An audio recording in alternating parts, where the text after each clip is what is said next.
Hi, I'm here with Bob down at Speaker's Corner. What you're looking at now, we're seeing all these Christians about all coming down together. When was the last time you saw this, and how does it make you feel? Something like this has never happened in the park before, but I am overjoyed that so many Christians have heard the call in response to a desecration of a Bible here in the park and the attempted murder of a Christian last week where some Muslims tried to set a Christian on fire. And the reason why it has escalated to this point is because of the two-tier policing that has been allowed to go on in this park for years. Yeah. Hatun Tash, for instance, they attempted to murder another Christian, Hatun Tash, in this park. And that was emboldened by the fact that the police would regularly arrest Christians because of Muslim intimidation and regularly allow Muslims to do whatever they want. And we have documented, and if you don't believe me, just go to Soko Films, go to Revelations 22, review the videos, and you will see, and look at the date stamps and mark the date stamps down, and you will see an absolute litany of Muslims threatening to stab Christians, of Muslims threatening to punch Christians, to kill Christians, punching Christians, headbutting Christians, stealing Christians' Qurans, stealing Christians' Bibles. At least one of them, and then now we've had 2 murder attempts. And the police have been noted for their absence, noted for their duplicity.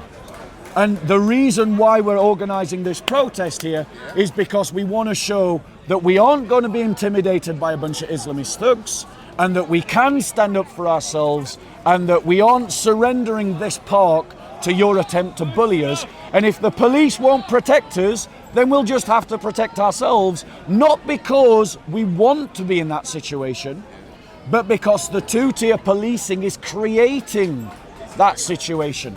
And so I appeal to the Royal Parks Police, please learn from the school of thought that PC Barnes had, who was the police officer here previously. He used to engage with everybody, he won everyone's respect, and what he did is he used to regularly garden the park and remove troublesome elements so that this park could be a place of debate, right? Which is what we want it to be. We want it to be a place of debate, not a place of intimidation. But you have allowed it to become a place of intimidation. You have allowed murder attempts to occur in this park because you have just sort of stepped aside and in some arrogant, uninformed attitude just gone, they're all as bad as one another, it's a school playground. Well, hopefully 2 murder attempts might suggest to you that perhaps your perception is not accurate. Definitely. I see you waiting to hear you over there. Right, I'll go there. I'm just finishing this interview. Definitely with that. Now we've got people down here, do you think it's going to create more people to come down? Because they've seemed to have the run of the green because everyone's protecting the Muslims and not the Christians. Well, the police. The police. So do you think now, if we can start getting more people down here, it's going to be evening out the field, and we can start having that meaningful debates that you do week in, week out for the last few years? Right. So I want to say this on record. Not everyone is cut out for Speaker's Corner. Here are the 3 characteristics that you need to be coming down to Speaker's Corner. 1, you have to be emotionally intact, i.e. you're not coming here because you're yearning for something else. Yeah. You need to be emotionally stable, emotionally whole, and you need to be coming down here because you want to do evangelism. 2, you need to have the intellectual gumption to be able to defend your faith, and you need to have the balls and the physical stature to be able to stand up for yourself, because as demonstrated again and again and again, when you want the police will not be on your side, they will not help you. And you must come with an attitude of loving Muslims, not hating Muslims. But loving Muslims doesn't mean allowing Muslims to intimidate you. And that's the kind of person we need in the park. And I will say this, the church in this country and around Europe needs to earn for itself this reputation. That these people, these Christians, they're not trouble causers, they love peace, but you should never mess with them. 100%. And that is the kind of cultural perception that we need to earn in this land.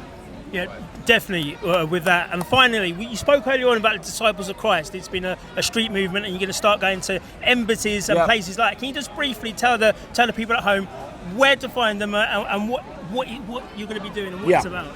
So the Disciples of Christ is a Christian street protest movement who are uniting all Christians, black, white and Asian, to stand up with one another and for one another on issues pertaining to the Christian faith.